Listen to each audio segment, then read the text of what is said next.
Mabilis na nag-viral sa social media, ang video ng wedding vow ni Nash Aguas at Mika de la Cruz, na matatanda ang ikinasal kamakailan lang. Ikinasal si Nash at Mika, nito lamang Saturday, May 18 matapos ang ilang taon nilang relasyon. Sa video na ipinost sa social media, ay makikita ang bagong mag-asawa, na naging emosyonal habang binabasa ang kanilang wedding vows. Sa kanyang wedding vow, ay inamin ni Nash na sila ay nagkahiwalay, ngunit nagpapasalamat siya sa Panginoon, dahil sila ay nagkabalikan. To you my love, I will not promise all the things of the world, for we will live it here.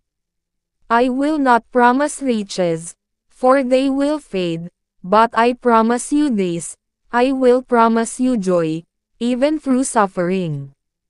I will promise you peace in all circumstances, and I promise to always point you back to Him, whenever it seems so hard.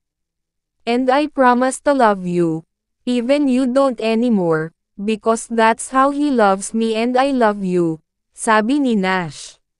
Sagot naman ni Mika, ang galing mo nga kasi hindi pa tayo Mr. and Mrs. noon, but you are already leading me. Kaya I'm sure you will be the best leader, to our future family, future kids. Mahal na kita noong binubuhat mo ang bag ko, sa kahabaan ng Great Wall of China, at sa kahabaan ng Asian Cruise ng Bulilit, kahit napakabigat ng dala ko, pati nung binilhan mo ako ng Green Mermaid ballpen sa Singapore. Love, salamat sa lahat at sa hinaba-haba. Ikaw ang unang crush ko, at ang huling mahal ko. I love you love so much. This is the start of our life together, our forever, and I'm so blessed to be your Mrs. Victoriano.